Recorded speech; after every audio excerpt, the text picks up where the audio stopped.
Bien, ben écoutez, si vous en êtes d'accord, nous allons commencer ce bistrot politique. Donc ce soir, j'ai le plaisir d'accueillir Jean-Claude Guichenet.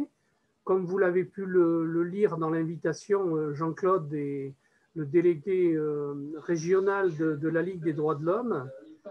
C'est quelqu'un que je connais bien, puisque nous militons ensemble sur le comité Béglé de la Ligue des droits de l'homme.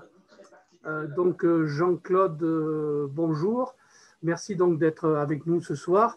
Donc ce que je te propose, c'est effectivement de nous donner ton avis un petit peu ou tes préoccupations, je dirais, dans cette situation extrêmement troublée, à la fois par la crise sanitaire et puis ses répercussions, je dirais, sur la vie des gens, mais aussi sur les décisions politiques qui ont été prises dans la dernière période, notamment avec la loi sécurité et l'autre loi sur le séparatisme qui, d'une certaine manière, sont en train de nous installer progressivement dans comment on pourrait dire, en tout cas dans un État autoritaire et avec une régression relativement importante des libertés individuelles. Et on avait pu d'ailleurs en vivre certaines manifestations à l'occasion du mouvement des Gilets jaunes, mais aussi de nombreux mouvements sociaux qui se sont déroulés dans la période récente. Voilà, si tu en es d'accord, donc Jean-Claude, je te passe la parole. Bien, merci d'abord de ton invitation et de votre invitation. Bonjour, bonsoir à toutes et tous, ou rebonjour pour certains ou certaines que j'ai déjà croisés dans la journée. Simplement pour déjà vous remercier de cette proposition d'intervention et de débat avec vous. Alors bien évidemment que il ne vous aura pas échappé que le contexte que nous vivons depuis quelques mois est très particulier, avec donc un état de crise sanitaire qui s'est transformé en état d'urgence sanitaire, qui soulève bien des questions et du point de vue des associations de défense des droits telles que la LDH, qui appellent à un certain nombre, je dirais, de préoccupations et de mobilisations sur divers plans.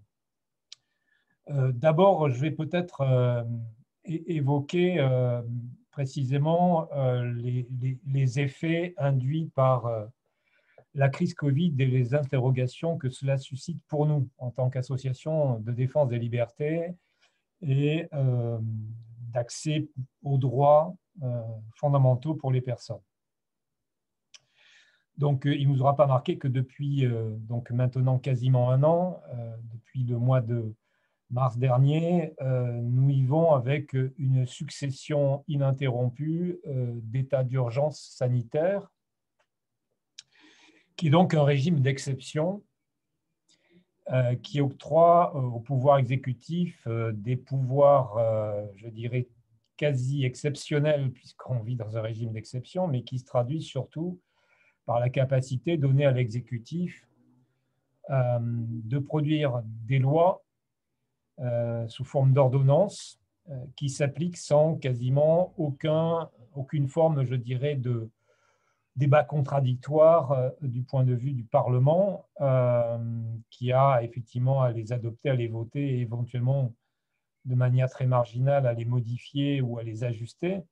Mais en tout état de cause, et on l'a vu avec les dispositions qui sont prises dans le cadre des mesures sanitaires notamment, le fait que en fait, le citoyen est considéré comme non plus un citoyen, mais une personne, je dirais, potentiellement de toute façon turbulente, dangereuse pour ses pairs, et qu'il convient effectivement non pas d'essayer d'éduquer ou d'accompagner dans l'apprentissage d'une situation sanitaire d'urgence, mais plutôt de convaincre de la nécessité de suivre à la lettre des décisions qui sont prises par l'exécutif et dont on pourra dire, j'y reviendrai, que les dispositions qui ont été prises, y compris à ce titre-là, ont de quoi interroger. Alors, puisqu'on parle de situation sanitaire, prenons notamment le cas de la manière dont cette crise sanitaire et dont l'exécutif a répondu à cette situation de crise. Il y a répondu de manière très verticale et en mettant en place un certain nombre, je dirais, de comités d'experts qui ont ceci de remarquable qu'en fait, ils court-circuitent toutes les instances consultatives, il y en a un certain nombre, qui préexistaient dans le domaine de la gestion des questions sanitaires, y compris des situations d'urgence sanitaire. Donc, outre le Haut Conseil en santé, il y a la Haute Autorité de santé, il y a un certain nombre d'autres, il y a la Conférence nationale de la santé et de l'autonomie, il y a, je dirais, pléthore déjà d'organismes qui existaient, qui potentiellement sur lesquels le pouvoir exécutif aurait pu s'appuyer pour étayer ses positions ou ses dispositions en matière de gestion sanitaire de la crise. Et sur ce point-là, force est de constater que là aussi, il y a eu un registre d'exception dans la mise en place au moins de 2 instances et d'une troisième qui s'est rajoutée dans le temps, mais qui joue un rôle particulier à double titre. D'abord parce que ce n'était pas a priori sa vocation, et d'autre part parce que ça dénote d'une certaine approche de la question sanitaire ou de la gestion de la question sanitaire. C'est le Conseil de défense. Donc, on est effectivement, et c'est l'un des propos tenus par le président Macron lors de sa première intervention télévisée pour annoncer le confinement, on est en situation de guerre et de ce fait-là, il y a lieu de convoquer un conseil de défense dont on voit mal en quoi il peut être qualifié pour gérer des situations sanitaires. Donc, tout ça pour souligner le fait que déjà, dans les dispositions qui ont été prises par le gouvernement et par l'exécutif au plus haut niveau pour répondre à une situation sanitaire totalement peut-être imprévisible, mais surtout impréparée. Et on avait tout fait pour ne pas la préparer, à vrai dire, puisque depuis plusieurs décennies, on voit comment est traité l'hôpital public. Je n'y reviendrai pas, puisque, enfin si, peut-être qu'on peut y revenir d'ailleurs, parce qu'il y avait déjà, avant même le déclenchement de cette situation et de la crise épidémique au plan national ici, on était en pleine période de mobilisation des soignants et pas que des soignants dans l'hôpital public pour dénoncer, je dirais, le délabrement progressif avec la fermeture des lits, avec la situation tendue des personnels, etc. Et tout ça pour le dire et faire un très bref raccourci, on voit la situation actuelle où on voit non pas des soignants se mobiliser encore plus, mais être plutôt tentés de démissionner de leur fonction au sein de l'hôpital parce que ça devient excessivement compliqué avec une situation de crise qui les met sous tension permanente maintenant depuis plusieurs mois.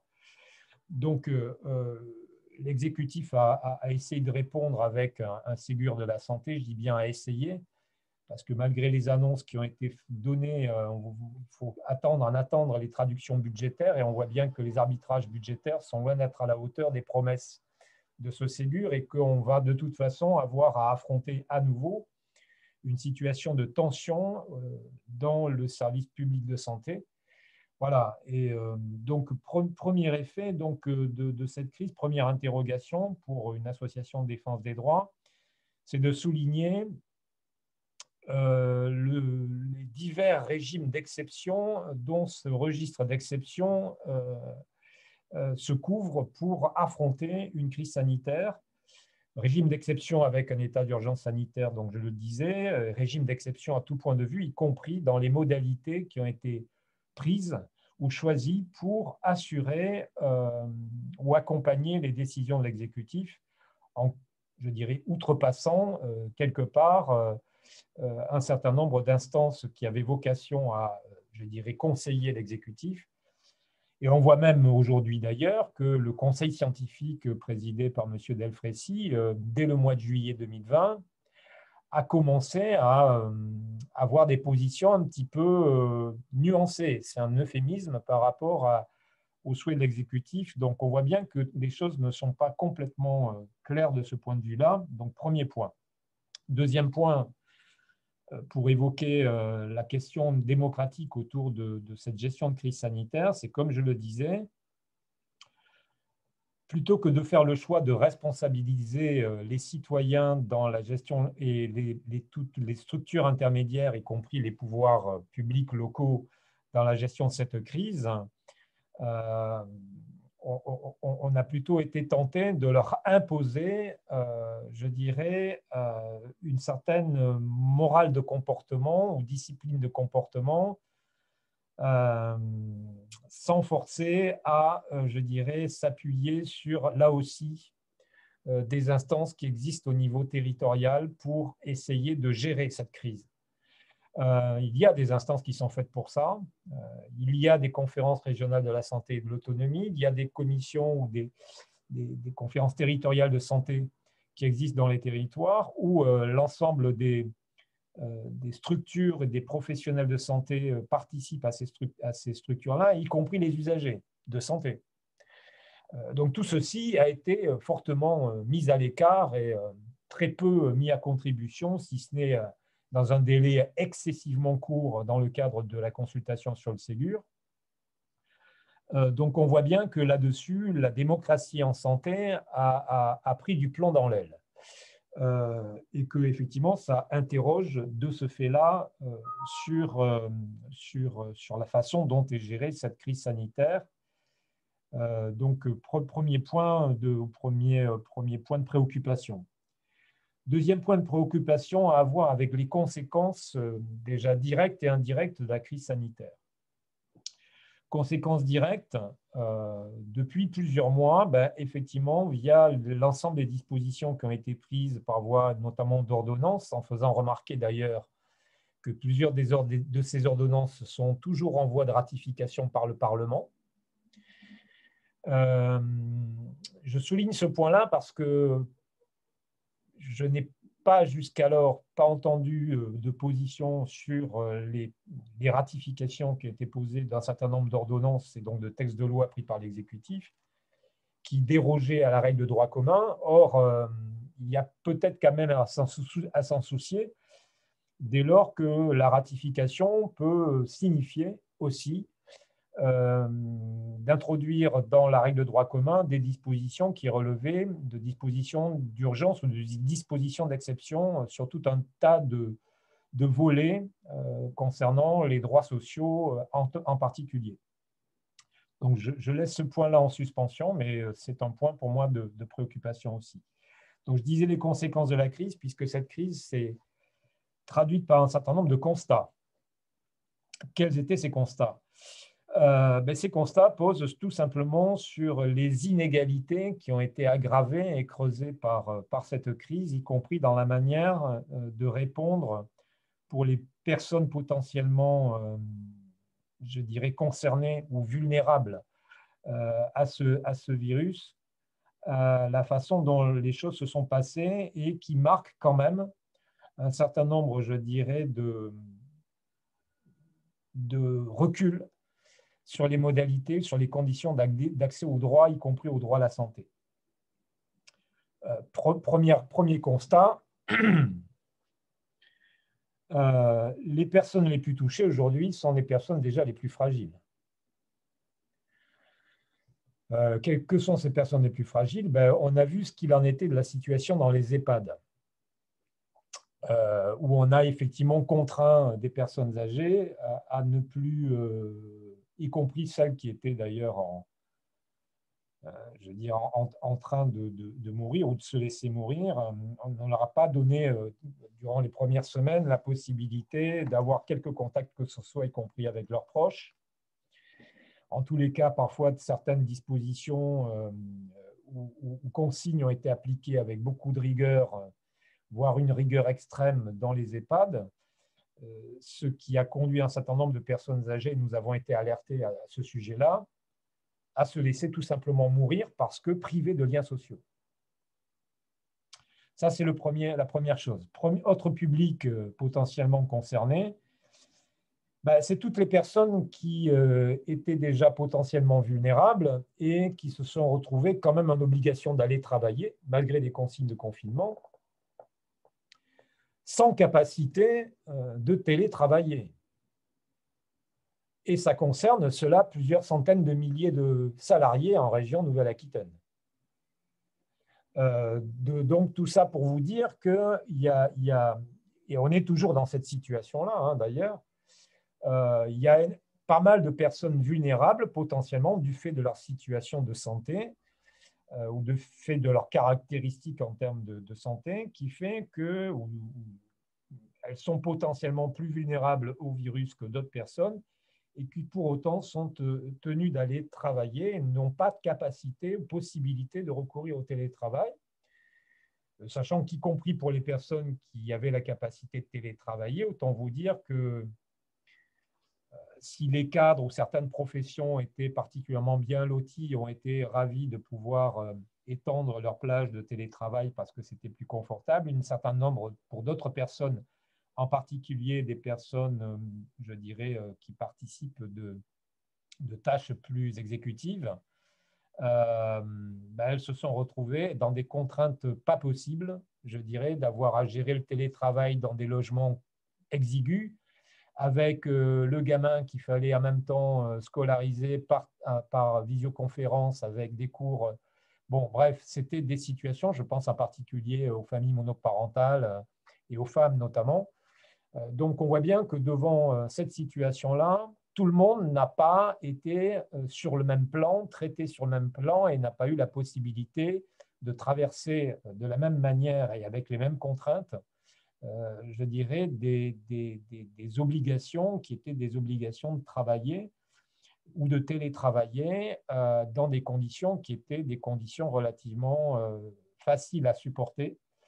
Et on a vu d'ailleurs qu'à la faveur notamment du premier confinement, et c'est toujours le cas aujourd'hui, qu'il y a eu une hausse très spectaculaire du nombre de violences intrafamiliales, etc. Donc, je dirais, les conséquences de la crise ont été préoccupantes du point de vue social parce que ça a frappé effectivement les personnes qui étaient déjà les plus fragiles et les plus précaires. Et je n'oublie pas dans ce contexte-là, y compris l'ensemble des jeunes ou des moins jeunes travailleurs précaires, des jeunes étudiants qui sont restés sur les campus parce qu'ils n'avaient pas d'autres possibilités, avec des problèmes liés pour les étudiants, par exemple, mais vous êtes tous très au fait du sujet, le fait que leurs petits boulots ont sauté puisque toutes les activités concernées par ces petits boulots, qu'il s'agisse de l'hôtellerie, de la restauration, par exemple, voire d'activités culturelles, sont encore aujourd'hui interrompues et arrêtées, ce qui fait que toutes les possibilités de petits boulots qui leur permettaient de financer et leurs études et leur logement et simplement la capacité qu'ils avaient à s'alimenter de manière à peu près correcte, tout ceci a été rayé. Et de fait, on se retrouve aujourd'hui dans les banques alimentaires avec une hausse relativement inquiétante.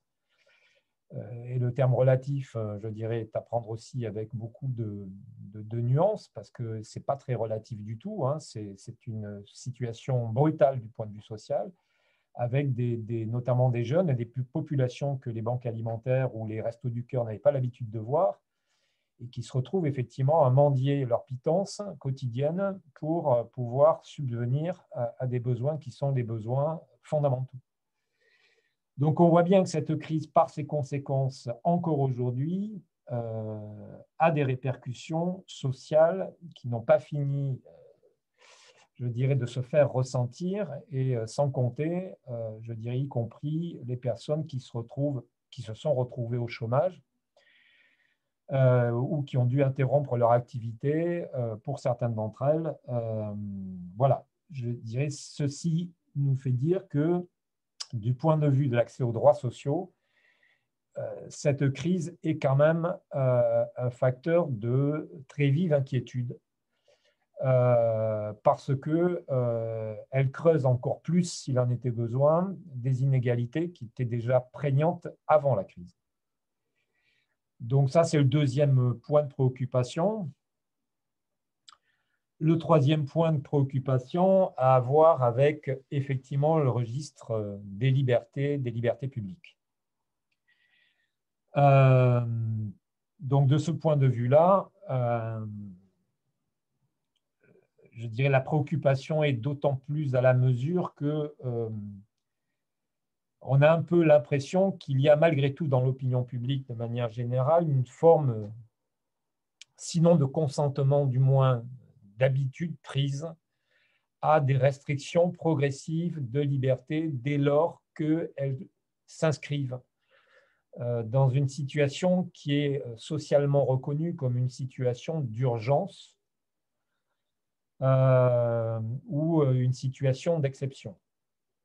C'est excessivement dangereux parce qu'on voit bien que peu ou prou ces libertés progressivement sont rognées et de plus en plus rognées. Elles l'étaient déjà avant la crise sanitaire et à la faveur de cette crise se retrouvent encore plus interrogées et encore plus remises en question.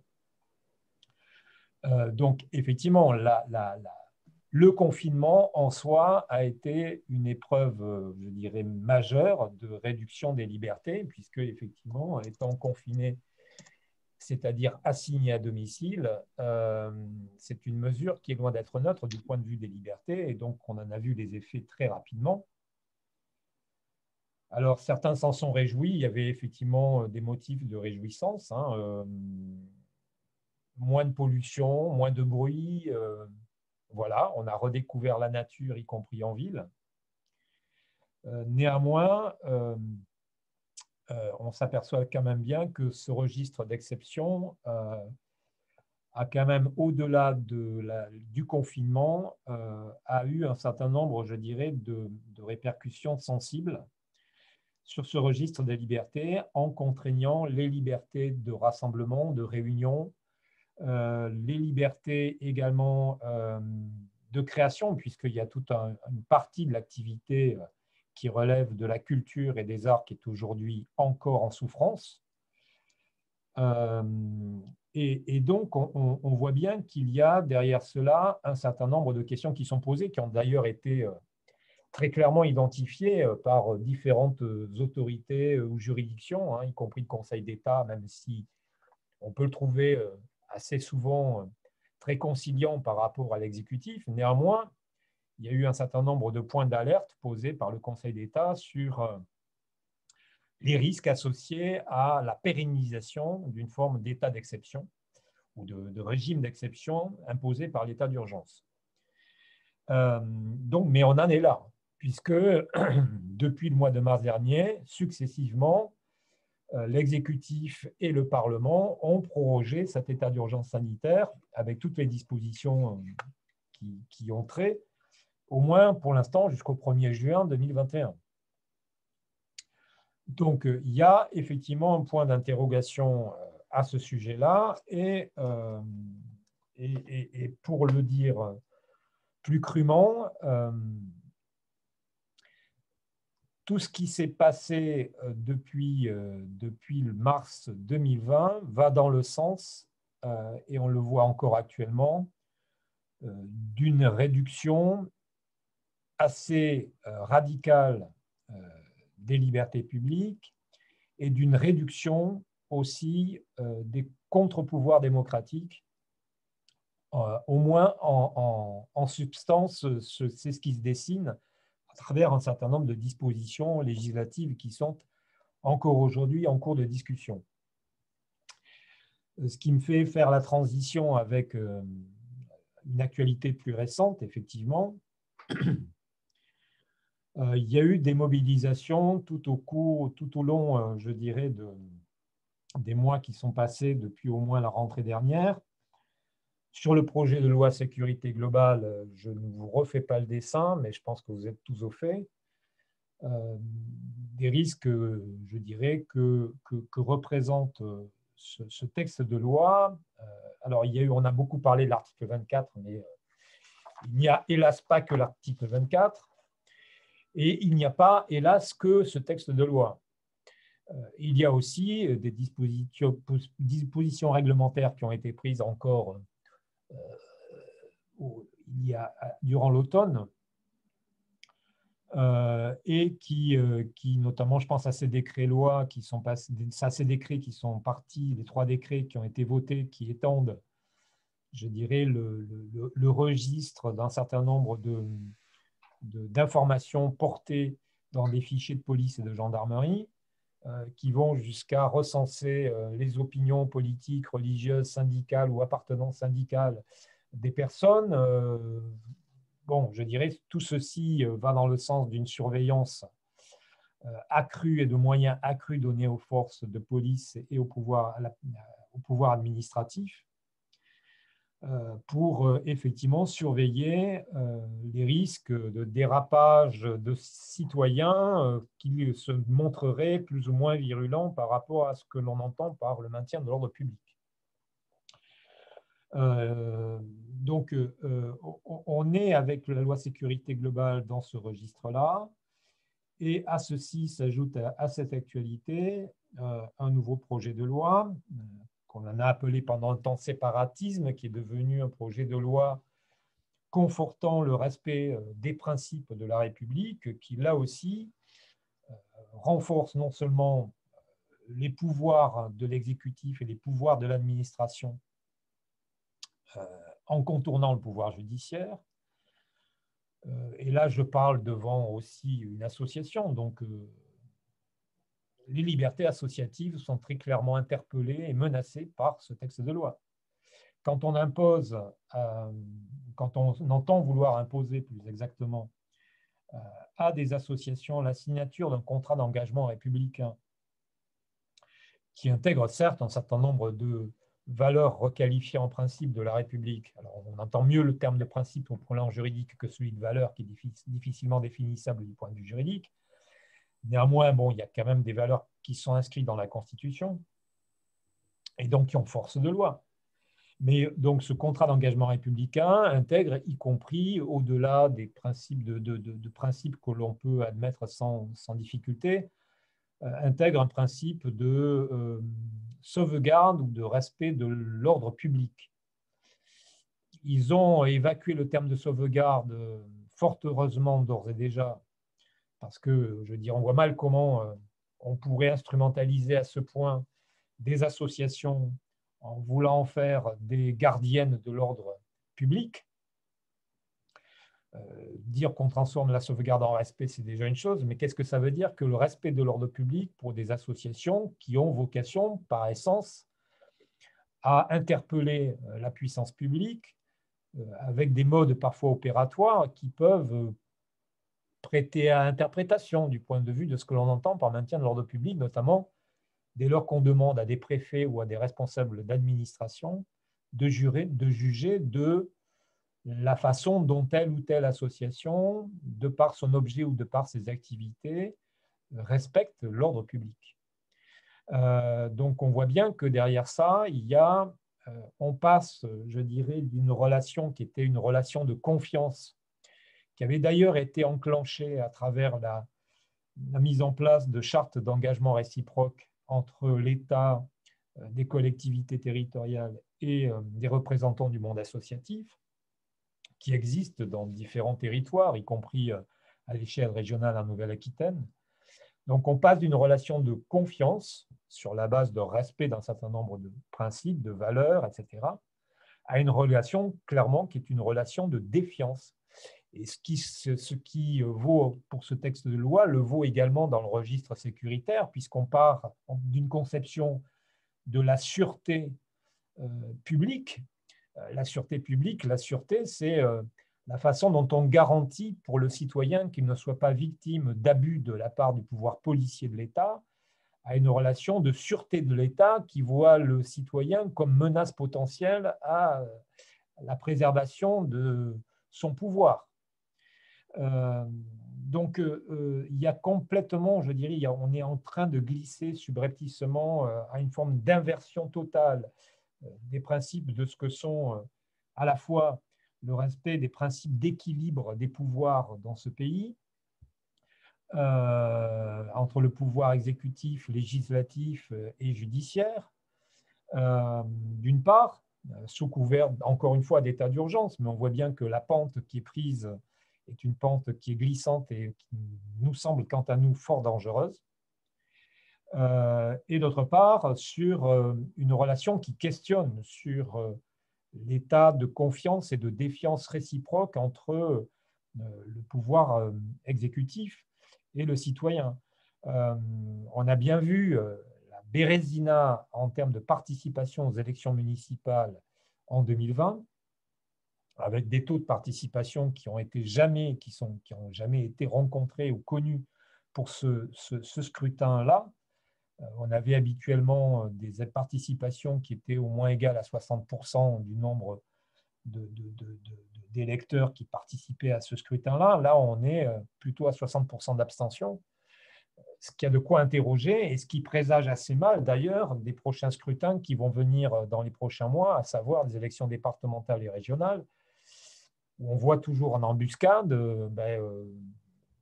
un certain nombre, je dirais, de partis politiques dont on peut douter de leur attachement aux valeurs républicaines, si vous voyez ce que je veux dire.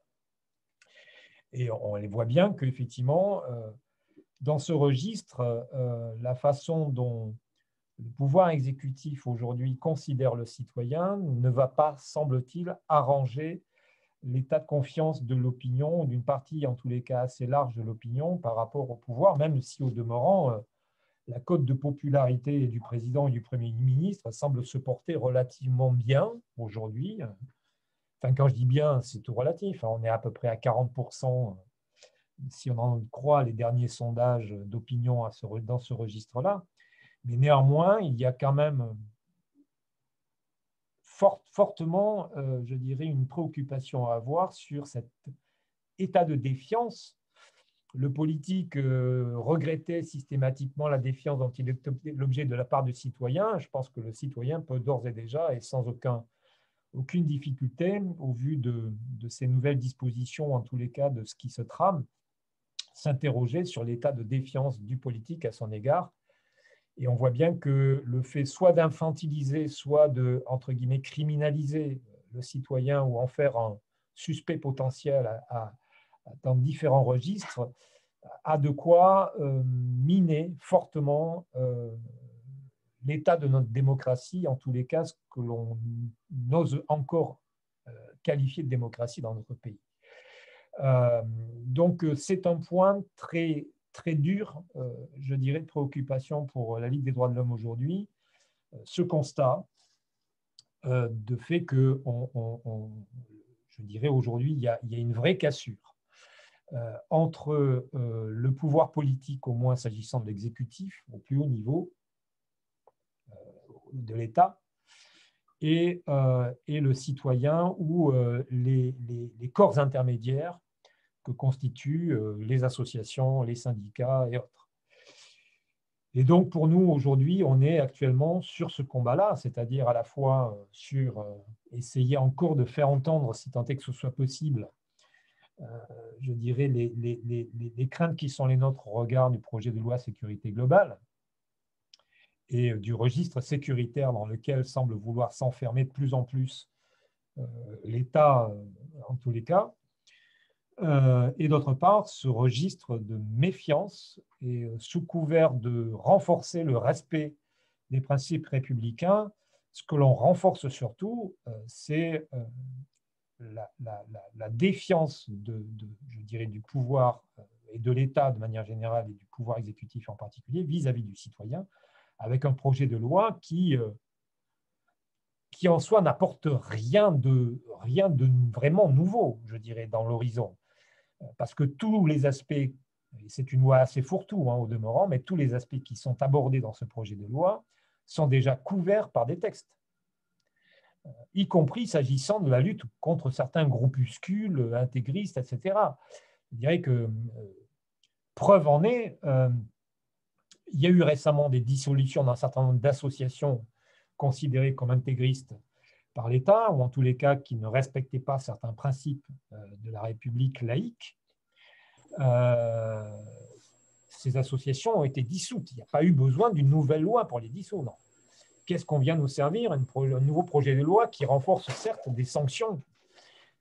En fait, c'est un texte profondément répressif. Sous couvert de renforcer le respect, en fait, on renforce la répression du non-respect. Donc, je dirais encore une fois, c'est un texte qui est très, très, très riche hein, au sens de ce qu'il couvre dans les registres des libertés, de l'exercice des cultes, etc. Mais on voit bien réapparaître, y compris à la faveur de ce texte, ce qu'il y avait dans le projet de loi Avia sur la lutte contre la haine en ligne, qui a été retoqué par le Conseil d'État, mais on voit réapparaître des dispositions dans ce projet de loi. On voit réapparaître, d'une certaine façon, y compris l'article 24, ou l'esprit de l'article 24 de la loi sécurité globale qui a fait l'objet de, je dirais, une profonde mobilisation de la société. Voilà, et on le voit plus ou moins ressurgir à la faveur de ce projet de loi dans un article, je crois que c'est l'article 18, ou je ne sais plus, parce qu'il a été encore modifié, donc il faut que je n'ai pas la dernière version sous les yeux. Donc, on voit bien la tentation du pouvoir d'essayer de contourner, y compris des décisions qui ont pu être prises par les hautes cours de justice administrative. Donc, même si le Conseil d'État a jugé que le texte, dans la première mouture, était relativement recevable, il n'empêche qu'on voit, s'agissant par exemple des libertés associatives, un certain nombre aujourd'hui de voix s'élever, y compris celle des défenseurs des droits, de la Commission nationale consultative des droits de l'homme, du Haut Conseil et la vie associative, etc., et j'en passe, pour alerter les parlementaires ou l'exécutif sur les risques et en tous les cas sur le caractère complètement démesuré, disproportionné de ce texte de loi au regard de ce qu'il prétend combattre. Sachant qu'encore une fois, les dispositions qui sont prévues sont déjà couvertes par un certain nombre de lois qui existent, de textes, de dispositions législatives, etc. Et que, en fait, ce texte n'en rajoute qu'une couche, et en tous les cas, en rajoute une couche qui, sous prétexte de lutter contre quelques groupuscules qui, je dirais, offenseraient les valeurs de la République, et on peut le comprendre d'une certaine manière, qui est ce souci-là. Mais en tous les cas, on met dans la balance, derrière ce texte de loi, on rend suspect, finalement, de déviance l'ensemble, par exemple, des associations. Bon, je dirais, y compris associations sportives, puisque les associations sportives sont aussi désignées et traitées de manière particulière dans ce texte de loi, et les associations de manière générale. Donc voilà, on est actuellement en train de mobiliser au niveau régional le mouvement associatif en région sur ces éléments-là, sachant qu'il y a eu des positions qui ont été prises depuis quelques jours par le mouvement associatif national pour alerter et l'opinion et les parlementaires sur les risques associés à ce projet. Mais tout ça pour dire qu'on est dans une espèce de mouvement qui est un mouvement qui est profondément préoccupant, en tous les cas, qui ne peut pas ne pas interroger sur la façon dont aujourd'hui un État, je dirais, conçoit à la fois la relation aux citoyens de manière large et conçoit, je dirais, l'état d'une démocratie finalement qui continue de se délabrer par petits lambeaux, et progressivement jusqu'à ce qu'on s'interroge sur le caractère, et certains l'ont fait, y compris nos comités des Nations Unies en charge des droits de l'homme, sur le caractère autoritaire ou la dérive autoritaire de l'état de droit dans notre pays. Voilà, je vais peut-être m'arrêter là parce qu'il est déjà 19h44, donc je parle depuis déjà beaucoup trop longtemps, mais je vais peut-être vous laisser le soin de débattre et je pense qu'on s'enrichit. Non, il n'y a pas de problème. Merci beaucoup, Jean-Claude, pour disons, ce zoom de l'actualité sociale et juridique et politique. Et si vous souhaitez donc poser une question ou commenter une partie des interventions qui ont été faites par Jean-Claude, vous avez la parole. Alors, je vous propose d'utiliser l'onglet réaction en bas de votre écran, hein, à droite, pardon, c'est pas à gauche, mais à droite. et vous cliquez sur réaction et vous verrez apparaître des petites mains, etc. Ce qui vous permet effectivement de lever la main et de demander la parole, quoi, hein. Et si personne n'est prêt éventuellement pour poser une question immédiatement, je vais en poser une. Est-ce que tu peux nous donner quelques éléments d'analyse et d'appréciation sur ce qui s'est passé en Gironde dans la période récente avec les nombreuses expulsions de migrants et comment faire pour essayer de faire bouger un petit peu cette situation qui est assez terrible pour un certain nombre de familles? Bien, alors première chose, c'est qu'effectivement, là encore, on a affaire à des populations qui sont particulièrement vulnérables à tout point de vue, y compris du point de vue sanitaire. Alors, sur la situation des expulsions, donc, il y a eu effectivement beaucoup de mobilisation par rapport à l'expulsion de la zone libre et pas que. Je pense que Madame Bussiot, Madame la préfète de région, a une réputation à défendre de ce point de vue-là. C'est celle effectivement, de fait qu'elle s'est fait remarquer par son zèle particulier d'évacuation de certains camps préalablement dans la région de Calais. Et que dès qu'elle est arrivée d'ailleurs en Gironde, elle a mis en œuvre cette politique-là. Alors autant on a pu remarquer qu'il y avait depuis son arrivée succédant à M. Lallemand une évolution plutôt positive dans la stratégie de maintien de l'ordre à la faveur de certaines manifestations qui se sont produites depuis son arrivée à Bordeaux. Autant dans le registre des évacuations de squats en particulier, ce que l'on peut qualifier là, c'est un registre de brutalité. C'est une brutalité administrative, je dirais, très, très évidente, qui s'abrite derrière la règle de droit ou l'assurance de la règle de droit. Effectivement, en évacuant le squat de la zone libre et d'autres avant lui, et peut-être d'autres après, je pense à celui de Gradignan en particulier aujourd'hui, Madame la préfète est dans le registre du droit et des lois de la République. Après, il y a l'application et l'esprit et la lettre de la loi et la façon de la mettre en œuvre.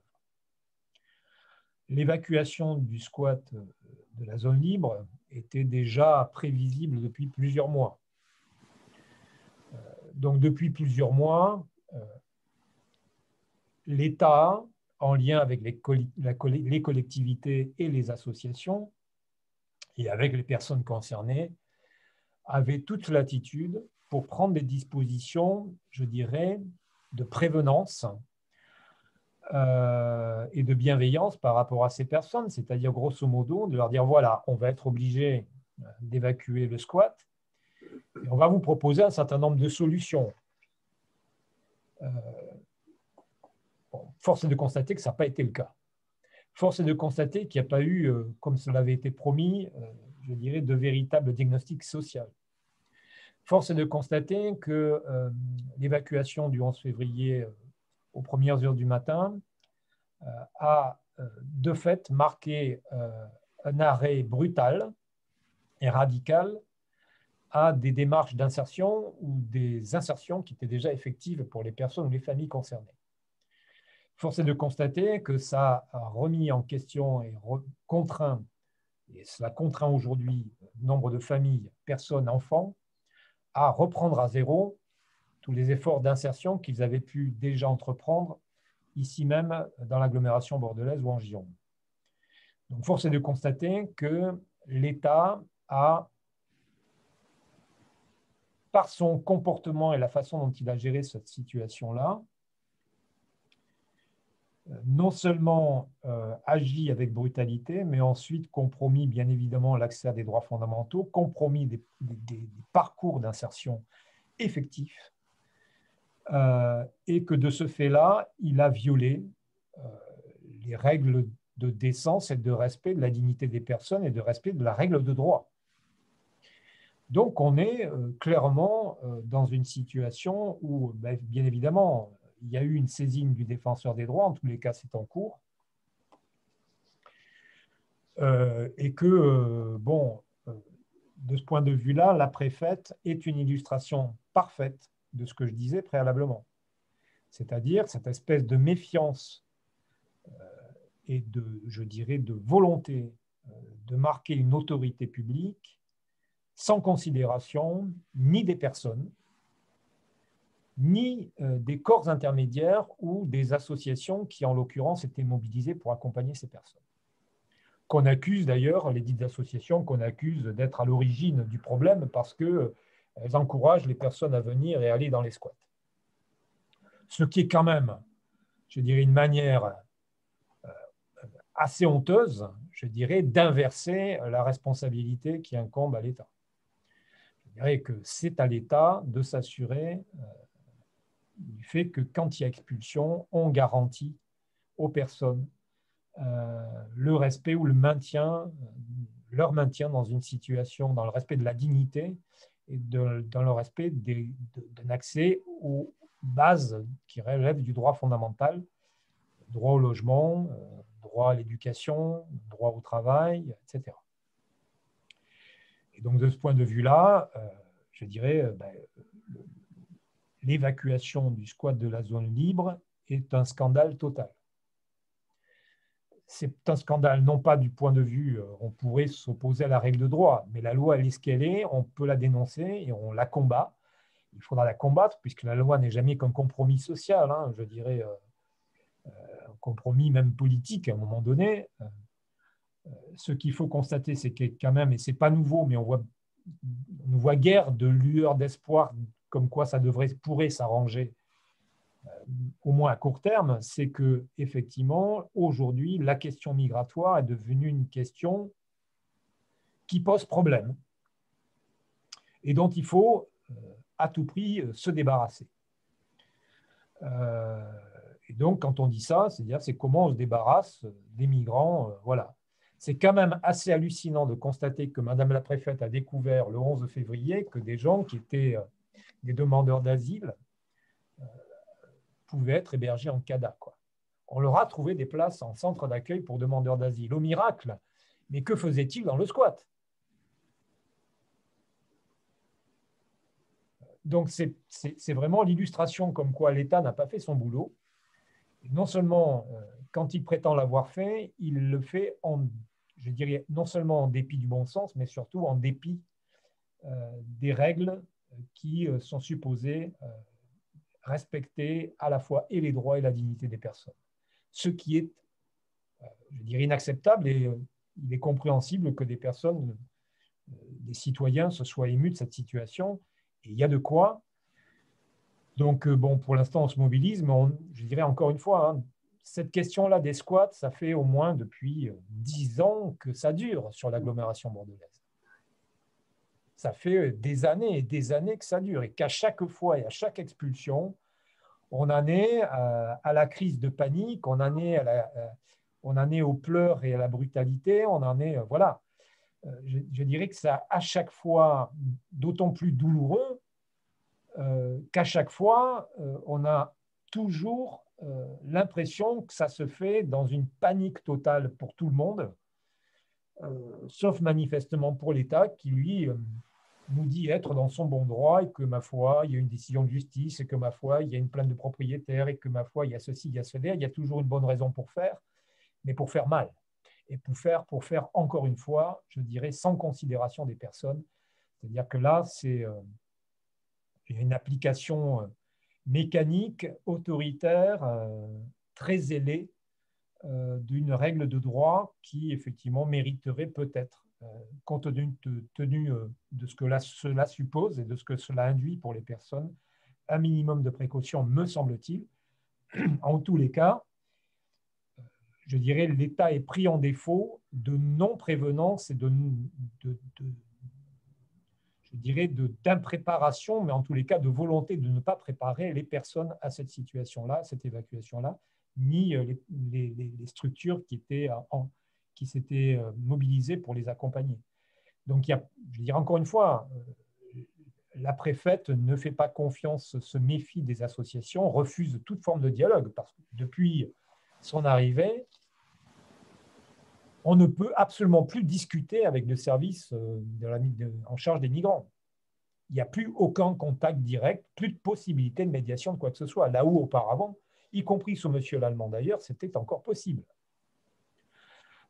Donc on voit bien que dans ce registre-là, Madame la préfète exerce avec une brutalité qui la caractérise dans ce registre.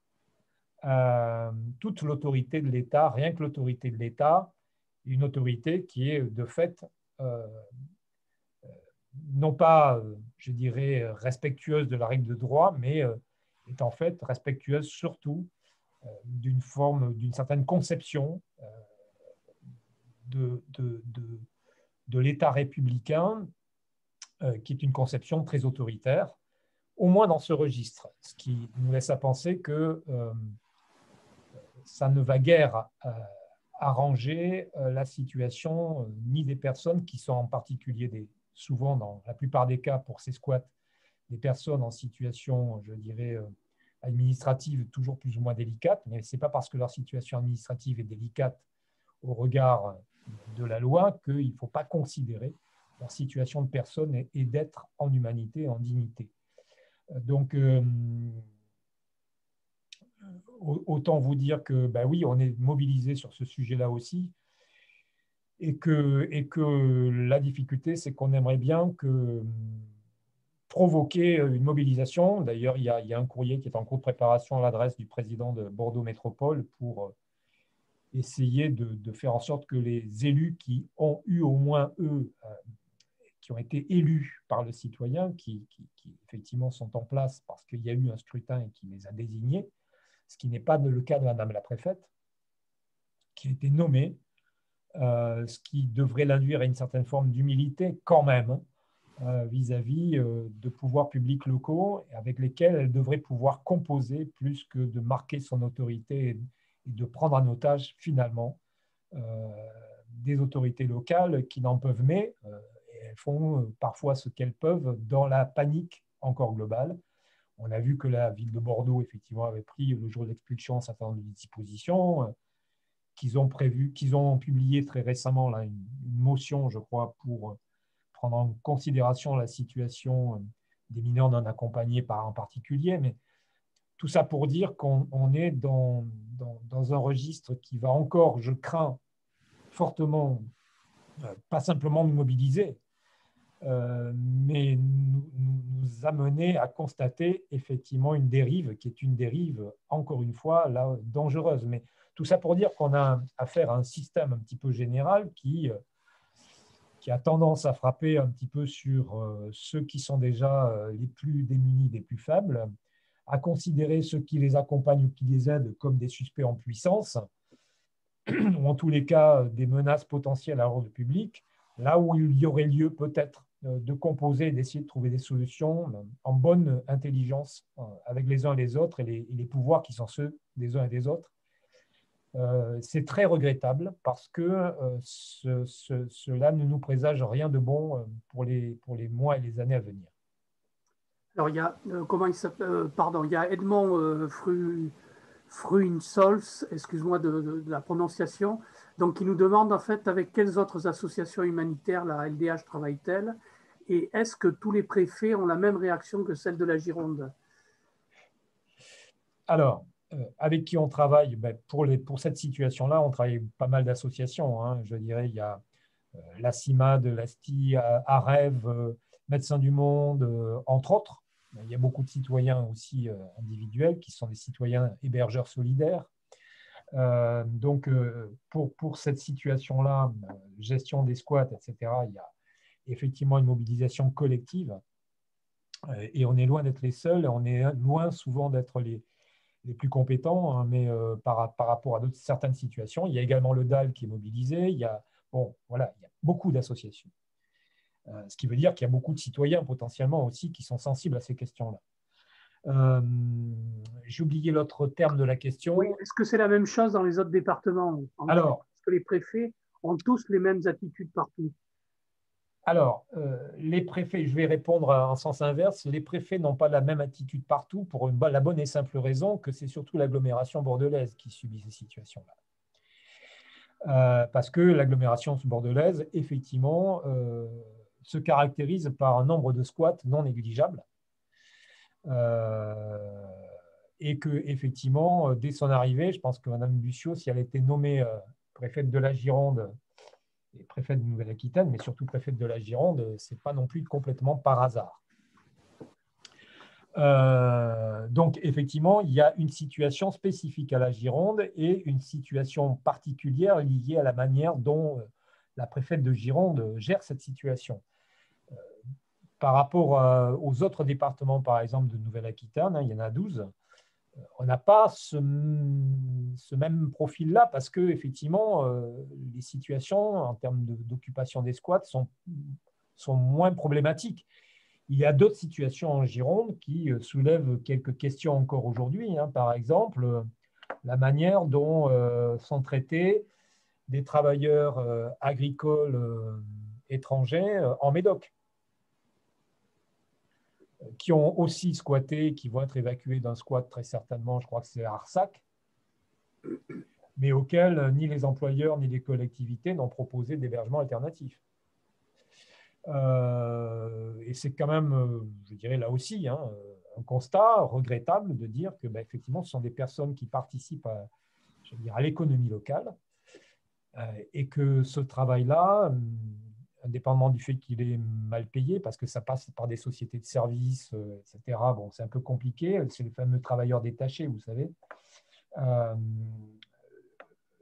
que les territoires et les employeurs qui les utilisent, je ne dirais pas qu'ils les exploitent, mais bon, on pourrait voir, mais ne jugent pas opportun de prévoir ou d'organiser les conditions d'hébergement de ces personnes-là. Donc, on a ces situations, ce type de situation-là aussi en Gironde. Il y a d'autres situations de cette nature-là en Nouvelle-Aquitaine, mais pour lesquelles il y a parfois des solutions qui sont proposées. Donc, on voit bien que ce n'est pas impossible. Mais effectivement, le cas girondin est, au moins à l'échelle de la Nouvelle-Aquitaine, un cas particulier, spécifique. Alors, il y a d'autres situations, à Paris, dans des grandes agglomérations, mais c'est effectivement une situation qu'on retrouve plus régulièrement dans les grandes agglomérations. Si je peux est-ce que quelqu'un souhaite intervenir? Vous pouvez rallumer vos micros, poser une question ou intervenir. Sinon, j'ai 2 ou 3 autres questions en suspens possibles. Alors, je continue. Est-ce que tu peux nous donner un petit peu ton analyse, ou en tout cas, peut-être que la LDH a travaillé dessus, mais sur l'extraordinaire duo qu'on a eu à la télévision récemment, Darmanin-Le Pen, qui nous a fait beaucoup pleurer, entre guillemets, mais en tout cas qui pose d'inquiétantes questions, si tu veux, pour les élections à venir. Je dirais que ce à quoi tu fais référence se passe de tout commentaire. On voit bien aujourd'hui, alors là c'est une analyse personnelle parce que la LDH n'a pas pris une position officielle sur cet entretien, il y a simplement à constater qu'aujourd'hui, en prévision des prochaines élections présidentielles, tout est fait pour se retrouver à nouveau dans une sorte, je dirais, de logique très binaire, c'est soit nous, soit le Rassemblement national. Quitte à essayer de faire en sorte, et on le voit avec les dispositions qu'on vient d'évoquer, qu'à travers les lois sécuritaires, à travers un certain nombre, je dirais, de décisions, d'applications, de mesures administratives, comment on peut rogner sur la sensibilité de l'électorat du Rassemblement national. Mais ce qui est dangereux, ce n'est pas tant le Rassemblement national en tant que tel, parce que lui, à la rigueur, aujourd'hui, il n'a pas grand-chose à faire pour s'y retrouver peu ou prou dans une politique d'État qui tente à glisser de plus en plus sur des choses qu'il a défendues. Je ne citerai même pas les propos de Madame la ministre en charge des universités ou de l'enseignement supérieur, n'est-ce pas, concernant l'islamo-gauchisme dans l'université, qui se réfère aussi à des termes qui ont été utilisés en son temps par les plus hautes personnalités du Rassemblement national.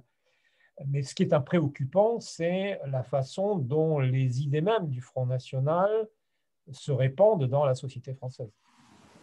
Et quand je dis dans la société française, ça concerne y compris les autres partis politiques que l'on pouvait considérer jusqu'alors comme républicains, mais dont on voit bien aujourd'hui qu'ils sont plus ou moins sensibles, plus ou moins à l'écoute et voire plus ou moins en reprise de certaines thèses qui, en son temps, n'étaient défendues que par le seul Front national devenu Rassemblement national. Donc, voilà, on est dans cette situation-là. Et effectivement, indépendamment ou au-delà du duel qui pourrait s'annoncer entre de nouveau M. Macron et Mme Le Pen, on voit bien qu'il y a de fait une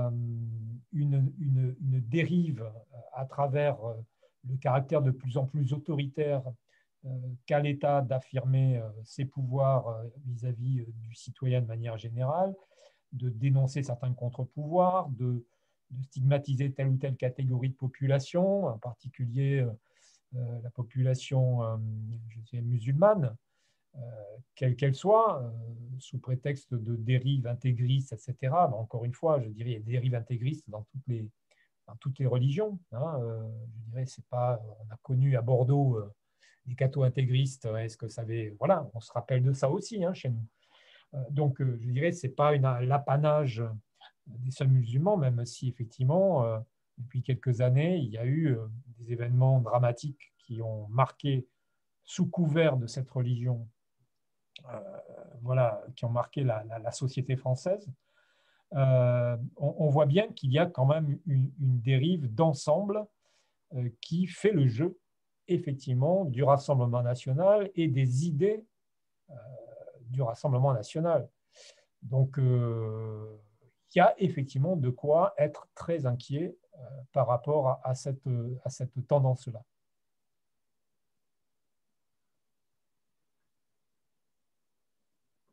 En tous les cas, ça suppose qu'on puisse effectivement... Alors, la vraie difficulté, c'est, on l'a remarqué dans notre travail au sein de la LDH. On essaie d'avoir des discours aussi construits que possible, argumentés que possible, objectivés que possible, pour essayer de convaincre des personnes du fait qu'elles peuvent parfois faire mauvaise route par rapport à certaines analyses, etc. On voit bien que ces éléments construits, objectivés, ne portent pas. Ou en tous les cas, ont du mal à porter. Et là, ça nous renvoie à quoi? Ça nous renvoie dans un registre de ce que pourrait être la démocratie. Une démocratie peut-être idéale, mais une démocratie ne peut pas exister de manière entière si on n'a pas affaire à des citoyens qui soient des citoyens à minima éclairés ou en tous les cas dont la décision peut être éclairée. Aujourd'hui, qu'est-ce qui fait l'opinion des gens? C'est aujourd'hui les réseaux sociaux, les masses médias, voilà, qui ont tendance à porter des informations brutes de coffrage, voire des prises de position parfois brutes de coffrage, sans nuance. Voilà, on a, je dirais, une dérive aussi très manichéenne du débat public. C'est noir ou c'est blanc, mais il n'y a pas de nuance. Si tu es dans ce camp, si tu es islamo-gauchiste, si voilà, tu es donc potentiellement terroriste. Je caricature, encore une fois, mais on voit bien que la façon dont le débat public s'organise ou se structure aujourd'hui est quand même assez polluée par ce genre de tendance-là, et que pour nous, il ne peut y avoir démocratie que si on fait cet effort d'apprentissage ou d'éducation populaire, devrais-je dire, de chaque citoyen, de chaque personne, pour l'aider à comprendre le monde dans lequel il vit, pour l'aider à se construire une opinion qui soit une opinion critique, ce qui ne veut pas dire systématiquement une opinion qui fait la critique systématique de tout, mais qui essaie de se forger sa propre opinion, de l'argumenter. Voilà. C'est ça, être citoyen. Parce que sinon, je dirais, c'est une démocratie où la loi du plus fort, je dirais, est appelée à s'imposer, indépendamment de tout le reste. Je dirais que, et à ce régime-là, la démocratie ne sera plus qu'un leurre de façade. Donc, aujourd'hui, on voit bien qu'il y a un vrai enjeu, un véritable enjeu de reconstruction d'un travail d'éducation populaire, et auquel cas, on voit tout le débat sur la question, par exemple, de la laïcité. Voilà, il faut arriver à dépasser un certain nombre, je dirais, de registres qui ne font que miser sur l'émotion, miser sur les pulsions. Et je dirais, c'est quand même assez remarquable de remarquer que chaque fois qu'il y a eu un événement majeur, dramatique dans ce pays, en commençant par les attentats de Charlie Hebdo en 2015 jusqu'à celui de Samuel Paty, on nous dit qu'il faut défendre les valeurs de la République coûte que coûte, bien évidemment, et la seule façon qu'on ait in fine de défendre ces valeurs de la République, c'est de porter atteinte aux principes qui les fondent. C'est quand même assez hallucinant, quoi. Et tout le monde quand je dis tout le monde, non, mais une large partie de l'opinion y consent peu ou prou malgré tout. Et c'est ça qui est préoccupant, c'est-à-dire que on voit bien toute la difficulté qu'on a eu de mobiliser sur la loi sécurité globale. Et même les manifestations de novembre, indépendamment du fait qu'elles aient rameuté un nombre significatif de personnes dans la rue, 500 000 personnes sur 60 millions d'habitants, c'est jamais qu'une infime partie. Et il y a quand même une très grande majorité de Français dont on n'entend pas la position sur le sujet. Et qui, ma foi, peuvent considérer peu ou prou que, bon, d'accord, il y a les libertés, il y a la sécurité, mais qu'à la rigueur, c'est compréhensible et que, ma foi, on peut s'en accommoder. Ma foi, on arrive malgré tout à vivre dans un état d'urgence sanitaire. Voilà, ça ne nous empêche pas de vivre. Ça demande à voir, parce qu'il y a de plus en plus quand même de gens qui se retrouvent chez un médecin pour dépression, etc. aujourd'hui. Mais bon. Mais malgré tout, on voit bien qu'il y a quand même une forme, je dirais, d'habitude sourde qui est prise pour dire, ben voilà, parce qu'on est dans un registre sécuritaire, on a un état de guerre, etc. Voilà, donc là, il y a une vraie responsabilité du discours politique. C'est une chose. Et d'autre part, il y a effectivement, sous ce couvert-là, la tentation qu'on constate, hélas, de l'État d'affirmer, d'un côté, défendre les valeurs de la République, en pratiquement en détricotant systématiquement. Donc là, j'avoue que je ne sais pas comment, sur la place publique, par quels moyens, aujourd'hui, on peut arriver à sensibiliser les personnes, sinon par un travail de terrain, encore une fois, d'éducation populaire, ce qui demande un effort. On n'a pas, nous, à la LDH, les moyens humains, je dirais, de faire ce travail-là. On ne peut pas le faire tout seul. On ne peut pas être les seuls et on ne doit pas être les seuls. Et on n'est pas les seuls, fort heureusement, mais on voit bien que ce chantier-là, et on voit mal aujourd'hui comment il pourrait être réenclenché, puisqu'on a cette espèce de défiance vis-à-vis, y compris des associations aujourd'hui, etc. Comment sortir de cette espèce je dirais, de circuit en roue libre vers quelque chose qui est quelque chose d'absolument abject, qui commence à se dessiner, et dont on voit mal comment, sauf à ce que les gens descendent dans la rue au moment où il sera trop tard. Ce qui peut effectivement se passer, mais il n'y a pas nécessairement à attendre qu'il soit trop tard pour se mobiliser. Bon, je sais que vous l'êtes tous ici, mais voilà, j'avoue qu'on a parfois un sentiment d'impuissance, même si on a la force de nos convictions et la force de nos activités, de notre travail. Le plaisir de voir qu'on n'est pas les seuls aussi, mais ça reste quand même, les victoires sont maigres. Moi, je suis très interpellé par ce que tu as dit là, justement, concernant la difficulté à convaincre simplement par les mots, quoi. En clair, il y a besoin évidemment d'éclaircir la situation et de faire tout ce travail d'éducation populaire, mais est-ce qu'aujourd'hui, on n'a pas besoin, je dirais, d'expérimentation, hein, d'actions concrètes, enfin, ou d'initiatives singulières qui peuvent nous servir, je dirais, de creuser pour justement aller plus loin dans la reprise. Enfin, très franchement, je ne suis pas certain que l'ensemble de la population ou la grande majorité des Français soit résignée. Je pense qu'elle est très, très perturbée, je dirais, par la situation, qu'elle s'interroge énormément, qu'elle se pose plein de questions et que, évidemment, on est un petit peu encore sous le coup, je dirais, de l'émotion, comme tu disais tout à l'heure. Pour apporter une note d'optimisme, hein, je dirais, c'est par force de constater qu'il y a plein d'initiatives partout. Voilà, c'est ça. Qui nous font chaud au cœur.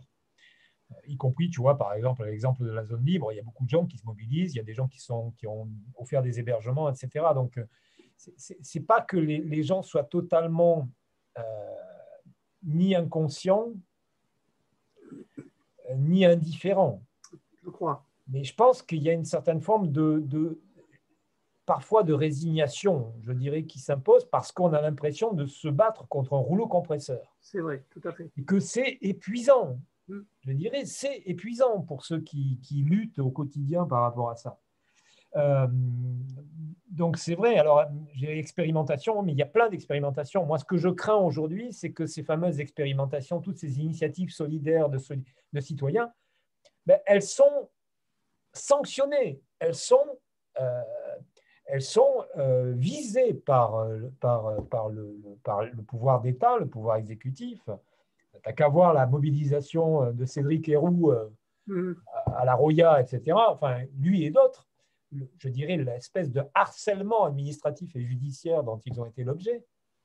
Tu vois encore aujourd'hui, tu as vu par rapport à ce qui s'est passé vis-à-vis des viticulteurs avec, je n'ai plus son nom en tête, cette personne qui a porté des enquêtes pour dénoncer l'usage des pesticides, etc., et qui vient d'être condamné par le tribunal aujourd'hui ou la cour d'appel à Bordeaux. Donc, on a un peu l'impression qu'il y a des gens qui se mobilisent, qui se mobilisent pour le bien commun, pour essayer de faire, qui sont lanceurs d'alerte, etc., qui sont solidaires, et que systématiquement, tu te retrouves face à des murs quand ce n'est pas face à des rouleaux qui ont tendance à vouloir te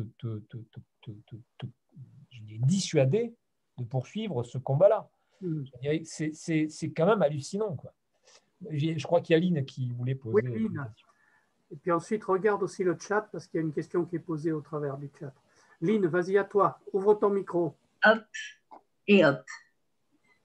Oui, je vais dans le sens de ce que disait Jean-Claude par rapport à cette ce fort impact et cette forte imprégnation de l'idéologie du Front National dans la population, même si pour l'instant, moi je ne suis pas hyper inquiète du fait qu'il passe au pouvoir, mais de fait, de toute façon, ce qui est grave, c'est qu'ils ont déjà réussi, puisque de fait, ça imprègne si fort l'idéologie en place dans de nombreux milieux. Et c'est vrai que ce que tu dis aussi, c'est qu'il y a quelque chose de démobilisant à un moment donné dans le fait de se rendre compte que nos combats de longues années nous ont menés là, dans quelque chose qui semble être une impasse, et que du coup, effectivement, on se dit, mais quel chemin on pourrait prendre aujourd'hui pour justement faire avancer les valeurs qui seraient réellement des valeurs démocratiques, parce que moi, pour mon compte, je pense qu'on n'est déjà plus en démocratie, et que les valeurs républicaines, je ne sais même plus de quoi on parle quand on parle de valeurs républicaines. Donc, je pense que tout est à redéfinir. Alors, par contre, je voulais dire que l'autre jour, je me suis trouvée à une petite manifestation, un petit peu fortuitement, un samedi, c'était vers le 15 février, le samedi 14 février, ou je ne sais plus quelle date c'était. J'ai compris que c'était à l'appel comme ça de mouvements citoyens spontanés. Il n'y avait pas de banderole, pas de pancarte, juste un grand panneau en début de manif, justice sociale. Après, il y avait manifestement quelques gilets jaunes, mais c'était presque essentiellement des jeunes. Et ça faisait longtemps que je n'avais pas vu des jeunes en nombre dans une manifestation, excusez-moi de vous le dire, mais je trouve que c'est vrai que ça, c'est quand même préoccupant aussi. C'est qu'il faut qu'on arrive à mobiliser. Et sur quoi on va mobiliser? On voit bien qu'on n'arrive pas à mobiliser, ce qui veut dire que l'idéologie dominante a fait son chemin et que nous, on n'arrive pas à faire entendre quelque chose qui puisse avoir un peu de crédit dans la population pour faire qu'elle nous entende, enfin, qu'elle entende autre chose et qu'elle puisse faire un chemin différent. Donc, voilà, donc je pense qu'il y a sûrement des petites choses à trouver, des moyens à trouver. Moi, je vous dis, ça m'a réjoui de voir tous ces jeunes. Manifestement, d'ailleurs, je pense qu'il y avait enfin, c'était pas les étudiants non plus, enfin, c'était pas en tout cas tous les étudiants, et c'était vraiment un méli-mélo de jeunes, plutôt sans doute un peu dans la marginalité pour nombreux d'entre eux. J'étais assez épatée. Je me suis dit, ben voilà, il y a des choses qui peuvent peut-être se mobiliser, mais je pense qu'on est un peu dépassé pour arriver à le faire et que nos discours sont trop institutionnalisés aussi dans le modèle ambiant pour arriver à faire écho à un certain moment et nous permettre de nous projeter dans autre chose, ce dont on a besoin, carrément autre chose. Je pense que les jeunes auxquels tu fais référence, ce sont des jeunes qui se sont mobilisés, qui participent souvent à des rêves-parties, des rêveurs, qui ont réagi, je dirais, face justement aux mesures totalement iniques qui ont été commises à l'égard de certains organisateurs de rêves-parties dans du côté de la Bretagne ou autre, quoi. Mais enfin bon, mais ça pose effectivement, ça nous interroge, y compris peut-être pour travailler, y compris en leur direction, parce qu'ils sont en train finalement de découvrir un petit peu un monde qu'ils ignoraient peut-être jusque-là. Alors regardez de près. Alors il y a Edmond aussi qui a posé une question. Est-ce qu'on a beaucoup de mouvements islamistes en Gironde, de gens qui essayent effectivement d'utiliser je ne sais pas du tout si au niveau de la LDH, on a des retours un petit peu là-dessus. Alors, mouvement islamiste, il y a effectivement des lieux ou des endroits où effectivement il y a lieu de se préoccuper d'un certain nombre de discours tenus par certains imams. Je pense pendant un temps, il y avait une préoccupation sur la mosquée de Mérignac, par exemple. Mais bon, je dirais, c'est pas, voilà, on n'est pas en Gironde dans les territoires les plus marqués de ce point de vue-là, même si pour l'instant, je dirais, on n'a pas eu à constater, je dirais, de dérive majeure de ce point de vue-là. Mais là, je ne suis pas dans les petits papiers des renseignements généraux pour vous indiquer s'il y a lieu de se méfier ou de se préoccuper de tel ou tel endroit ou de telle ou telle situation. Je pense que ça existe, mais après, on n'est pas dans la situation de certaines grandes agglomérations ailleurs. Voilà, il y a d'autres problématiques. Sur les points un peu positifs quand même, la loi sécurité globale a en tous les cas mobilisé pas mal de monde et on a vu effectivement à travers la situation d'état d'urgence et les alertes successives, la LDH était très présente tout au long, depuis le mois de mars, tout au long de cette période-là pour marquer un petit peu des positions par rapport à ce qui se passait dans différents registres. Soit de manière spécifique, soit dans le cadre de collectifs. On a vu arriver, c'est un signal de nouvelles personnes auprès de la LDH. Donc c'est un signal qui peut être un signal positif. Je dis peut-être, parce qu'après, il faudra voir dans la durée comment les choses évoluent. Je pense qu'il ne faut pas s'en tenir à ça. L'autre élément, et je crois que c'est dans le fil de conversation, j'ai vu cette référence-là, donc effectivement, une des difficultés aujourd'hui, au moins à l'échelle régionale, c'est qu'il y a beaucoup d'associations de défense des droits qui agissent au niveau local, mais qui ont du mal à se faire entendre de manière collective, si ce n'est sur des actions coup de poing, sur des opérations spécifiques, style évacuation de squat ou autre. Mais c'est surtout dans des situations d'urgence. Comment, dans la durée, on peut essayer de travailler dans ce registre particulier par rapport à ce qui se passe, par exemple, dans l'ensemble de cette grande sphère qui est celle des associations qui sont structurées d'ailleurs à l'échelle régionale. Depuis décembre dernier, la LDH qui occupe un siège auprès du mouvement associatif Nouvelle-Aquitaine a enclenché une démarche qui, j'espère, va prendre corps. Elle commence à prendre corps et c'est fort heureux, de structuration de l'ensemble des associations de défense des droits à l'échelle régionale, sachant que très peu sont structurés à l'échelle régionale. Et donc, on aura demain, d'ailleurs, c'était indiqué dans le post que j'ai vu passer, on aura une réunion de ces associations. Pour l'instant, on en a identifié à peu près un peu plus de 150. En région Nouvelle-Aquitaine, quand je dis un peu plus de 150, c'est un peu plus de 150 structures locales, rattachées ou pas à des structures plus larges, mais ça va d'Amnesty, CIMAD, etc., jusqu'à toutes les associations féministes, jusqu'à un certain nombre d'associations locales qui s'occupent, par exemple, y compris de droit au logement, etc. Donc, l'idée pour nous, c'est de structurer un mouvement qui est un mouvement qui a vocation à faire entendre sa voix pour défendre les libertés, entre autres la liberté associative, mais pas que, et l'accès aux droits fondamentaux pour les personnes. Et l'idée, c'est d'enclencher un dialogue à l'échelle de l'ensemble des fédérations associatives qui agissent dans tous les registres. Hein. Ça va du sport en passant par l'environnement, les structures médico-sociales. Voilà, je dirais, il y a l'éducation populaire, bien évidemment. Voilà, il y a toutes ces structures-là qui, pour la plupart, sont des grandes fédérations, des grandes associations qui, comment dire, sont un petit peu prises en otage aussi parce qu'elles émargent assez largement sur fonds publics et elles sont un petit peu prises en tenaille par rapport à, je dirais, des positions qu'elles pourraient être menées à prendre et leur relative dépendance par rapport à des fonds publics. Ce qui fait que la voie spécifique des associations de défense des droits, qui peuvent aussi émarger sur des fonds publics, c'est le cas de la LDH, mais dans des proportions relativement mesurées. Quand je dis ça, je dis rien, mais c'est vrai qu'on a très peu de subventions publiques.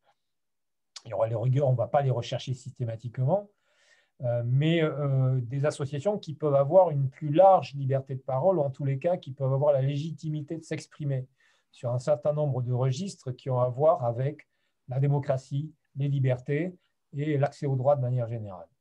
Et que, effectivement, ça me paraît ça être important, notamment en prévision de la mobilisation qu'il va y avoir nécessairement de la part de nos associations pour essayer de faire entendre aux pouvoirs publics locaux que sont les conseillers départementaux et régionaux qui vont prétendre à élection en juin prochain pour les sensibiliser sur ces enjeux-là. Je pense que c'est déterminant parce que, je dirais, c'est aussi, on voit bien que leur légitimité, peu ou prou, à la faveur des scrutins successifs, a tendance à s'éroder parce qu'il y a un taux d'abstention tel que, effectivement, il y a de quoi interroger sur la démocratie représentative.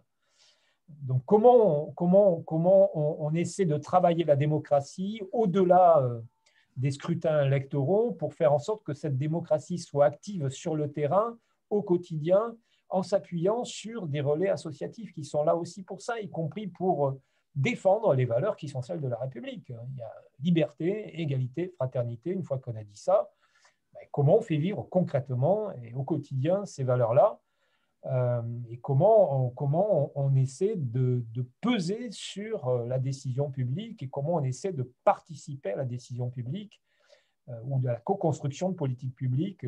Et c'est tout l'enjeu de ces élections-là aussi. Donc, bon, il y a du taf, hein, mais je pense je pense que cette dynamique de structuration-là fait partie, pour moi, en tous les cas, à l'échelle de la LDH, des régions Aquitaine, Limousin, Poitou-Charentes, puisqu'on est structuré encore à ces 3 échelles-là, pour l'instant, s'agissant de la Ligue des droits de l'homme. Mais on partage cette volonté-là et j'espère qu'on va arriver au moins à travailler dans cet esprit-là à la lueur ou à la perspective des élections qui arrivent, mais sur la durée, au-delà de ça. J'aurais presque envie de te poser une dernière question, mais sauf s'il y a d'autres personnes qui souhaitent intervenir. Comment tu articules, je dirais, ton engagement à la LDH et ta participation au Césaire? Alors, c'est 2 choses différentes et je vais parler devant témoin parce que là, je suis sous surveillance. Il y a une conseillère qui est devant moi, là, pour le coup. Tout à fait. Disons que pour moi, je dirais il faut faire la part des choses. Je ne suis pas au Césaire pour avoir une position militante. Mmh.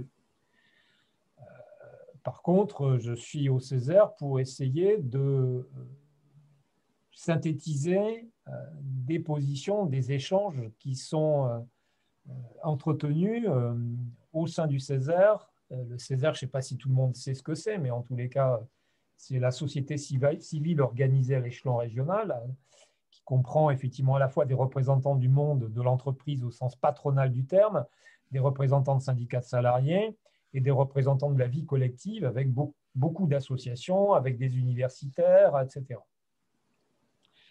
Donc aujourd'hui, il y a 180 conseillers qui participent au Césaire, donc 180 personnes impliquées à divers titres dans la vie économique, sociale, collective, culturelle de la région Nouvelle-Aquitaine. Et donc mon taf, je dirais, au Césaire, ça consiste tout simplement à essayer de synthétiser un certain nombre de choses. Bon, je reconnais que quand j'écris, parce que j'écris beaucoup et je parle beaucoup, d'ailleurs vous en êtes témoin, je peux essayer effectivement, je peux être tenté de faire passer un certain nombre de choses ou de soumettre un certain nombre de choses à la discussion auprès du Césaire. Mais par exemple, on a eu encore cet après-midi une grosse discussion autour de la zone libre. Je me suis bien gardé de prendre position. Et il y a beaucoup de conseillers qui ont élevé leur voix pour dire qu'il faut absolument que le Césaire prenne position là-dessus. Donc on va voir comment on aboutit sur cette requête-là. Mais en tout état de cause, mon boulot au Césaire n'est pas celui de défendre absolument la Ligue des droits de l'homme. Je dirais, il y en a d'autres qui s'en chargent pour moi, ça me va bien. Voilà, il y a tout un tas d'organisations au sein du Césaire qui partagent nos préoccupations. Bon, je dirais, je n'ai pas à en faire plus, je n'ai pas à en ajouter plus. Puis peut-être que le temps venu, on verra si le Césaire un jour peut rentrer, si la LDH peut rentrer au Césaire, ou en tous les cas qu'il y ait des associations de défense des droits humains qui puissent intégrer le Césaire à ce titre-là. C'est un autre combat, mais bon, voilà. Mais ça, c'est sur un autre registre. Moi, mon boulot, c'est effectivement d'essayer de synthétiser. Et depuis plusieurs années, d'ailleurs, le Césaire s'est préoccupé puisqu'il s'est mobilisé sur les mineurs non accompagnés, il s'est mobilisé sur les questions migratoires, sur les questions d'habitat et de logement, sur les questions de la vie associative. Voilà, donc, et sur la crise Covid, on a eu aussi un travail qui a porté un certain nombre de points, y compris sur la question démocratique, qui a soulevé pas mal de débats au sein même de l'institution d'ailleurs. Et on voit bien que le débat il a lieu d'être entretenu parce que je dirais c'est quand même un débat dont on voit bien qu'il crée en quelque sorte, qui fait encore l'objet de césures, de fractures, de positions en tous les cas très divergentes au sein même d'une institution telle que le Césaire. Donc voilà, je dirais le Césaire n'est pas indifférent à des préoccupations qui sont portées par notre organisation LDH, mais pour autant, il ne m'appartient pas au sein du Césaire de me faire le porteur particulier de cette question-là, puisque effectivement, mon boulot ne se situe pas à cet échelon-là. Et en tous les cas, j'essaie de faire la part des choses. Ok. Lynn, une dernière question peut-être? Ou une dernière prise de position? Je voulais me permettre un petit commentaire, en l'occurrence de deux places différentes. L'une en tant que militante que j'ai toujours été et dans ma position salariée antérieure de fonctionnaire, où effectivement il m'a toujours semblé qu'on ne pouvait pas être militant que le jour où on vend le journal au coin de la rue ou pendant une réunion de 2 heures avec ses camarades. Voilà. On est militant en permanence. On est militant dans ses relations au quotidien, dans ses rapports au travail et dans la manière dont on mène une activité. Donc pour moi, c'est essentiel parce que si on est militant que sur les temps qui seraient réservés à cela, on passe à côté de trop de choses et on ne peut pas trop faire avancer nos idées. Après, effectivement, oui, il faut quand même avoir une posture, comme tu l'as décrit bien, Jean-Claude, qui est de faire la part de pourquoi on est là à ce moment-là. Mais je pense que ça ne fait pas tout à fait la même chose. Et en tout cas, c'est comme ça que moi, je me suis saisie de mon activité professionnelle. Si c'est avec une certaine approche idéologique et politique qu'on fait les choses ou une autre. J'ai bossé dans le social toujours. Et je pense que j'amenais une chose différente que celui qui n'avait pas cet engagement-là. Et je m'en réjouis. J'en ai pas du tout de gêne. Je trouve que c'est très bien. Voilà. Très bien, merci beaucoup Lynn. Ça fait 1h30 là, que l'on est ensemble. Moi, personnellement, je remercie beaucoup Jean-Claude pour la clarté de son propos et tout ce qu'il nous a apporté comme élément de réflexion sur la période. Il y a une demande de parole. Vas-y Françoise. Alors, ce n'est pas Françoise, mais c'est quelqu'un d'autre. Vas-y. Ouvre ton micro.